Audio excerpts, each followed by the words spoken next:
የቤተ ክርስቲያን ታሪክ ማለት የክርስትና እምነት ታሪክ ማለት ነው። በቤተ ክርስቲያን ታሪክ ትምህርታችን የክርስትና እምነት የአምላክ መገለጥ ነው። ይሁን እንጂ በዘመን በቦታ የተደረገ ስለሆነ መቼ ወዴትና ለምን እንደሆነ የምናውቅበት ክፍል ነው። ይህም ብቻ ሳይሆን በጉዞው ሁሉ የገጠመውን ችግርና ምቾት የምንዳስስበት ነው። እስከ 4ኛው መቶ ክፍለ ዘመን አጋማሽ ድረስ ቤተ ክርስቲያን በስደትና በዋሻ ትኖር ነበር። የሮማ ነገስታትም ለፖለቲካቸው እየፈሩ ፊት አይሰጧትም ነበር። ቤተ ክርስቲያን ብዝበዛን የምታወግዝ፣ ስለ ነጻነትና ስለ እኩልነት የምታስተምር ስለሆነች በሕዝቡ ዘንድ እንደ አምላክ ይሰገድላቸው የነበሩ ቄሳሮች ቤተ ክርስቲያንን አላስቀረቧትም። ይህ ትምህርት ለነሱ እንደ መርዶ ነበርና በዚህ ጊዜ ቤተ ክርስቲያንም መከራውን ሳትሳቀቅ በቆራጥነት ታስተምር ነበር። ከ4ኛው መቶ ክፍለ ዘመን አጋማሽ ጀምሮ ግን የሮማ ቄሳሮች ክርስቲያኖች ሆነን ብለው ወደ ቤተ ክርስቲያን የውስጥ ሕይወት ሰተት ብለው ገቡ።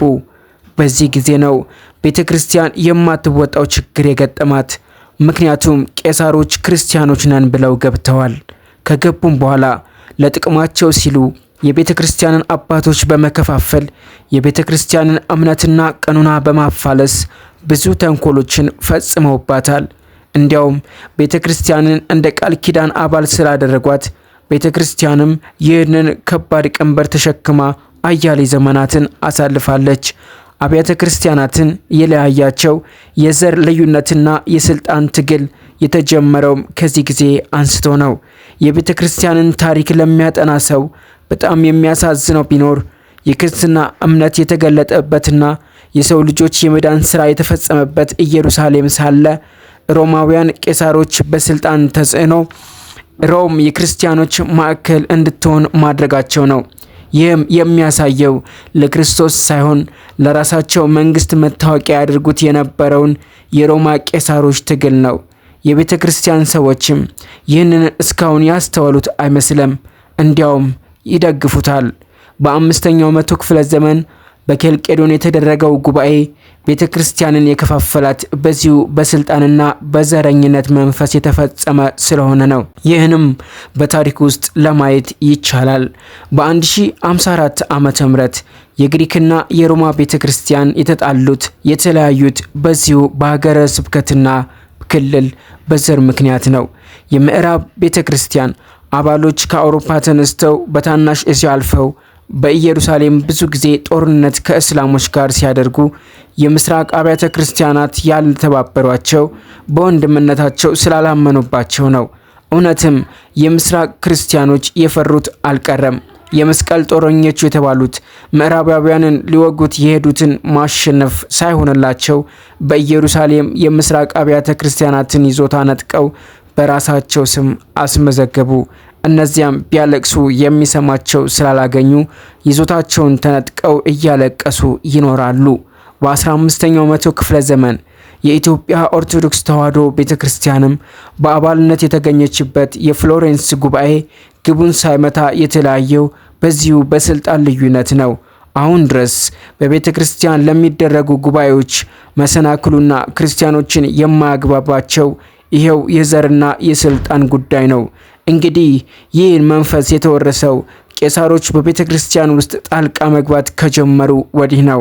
አሁንም በ20ኛው መቶ ክፍለ ዘመን ቤተ ክርስቲያንን የፖለቲካ መሳሪያ በማድረግ በሶስተኛው ዓለም የሚካሄደው የሚስዮኖች ዘመቻ ያንኑ በፊት ያየነውን በሌላ በኩል የሚያሳይ መጽሔት ነው።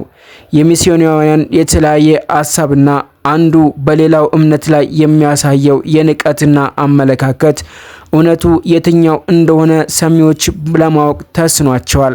ይህም አይነት አሰራር ክርስቶስ ስለሞተላት ቤተክርስቲያን ጠላትነት እንጂ ወዳጅነት አይደለም። የኢትዮጵያ ኦርቶዶክስ ተዋሕዶ ቤተክርስቲያን በራሷ ቋንቋ የምትመሰክረው ከራሷ ማንነት ጋር የሚመሳሰል እምነት እያላት እንደሌላት በመቁጠር የገዛ ልጆቿን ከጉያዋ እየነጠቁ እየወሰዱ በሷ እንዲነሱባት የጥላቻን ትምህርት የሚያስተምሩ አያሌ ናቸው። ታዲያ ይህን ተንኮል ያልገባው የኔ አገር ልጅ እውነት የሚናገሩ እየመሰለው እንደ ጠፍ ከብት ወደ ነዱት ይሄዳል። እነሱ ግን ዓላማቸው የእግዚአብሔር መንግስት አይደለም፣ የላካቸውም እግዚአብሔር አይደለም። አምጣ የወለደቻቸው ልጆቿ በመጤ ሃይማኖትና ባህል ሲበከሉ ቤተ ክርስቲያናችን ዝም ብላ መመልከት አይገባትም። እነሱ ዛሬ ብዙ የመስበኪያና የመሳቢያ ስልት እንዳላቸው የታወቀ ነው።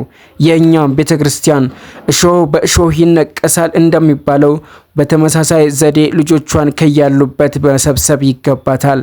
እነሱም ቃሏን ሰምተው ነገ ዛሬ ሳይሉ ይመለሱ። የሰው ቤት የራስ አይደለምና ቤተ ክርስቲያንን ከክርስቶስ የሚለይ የለም። ክርስቶስ ከቤተ ክርስቲያን እንደማይለይ ቃል ገብቷልና።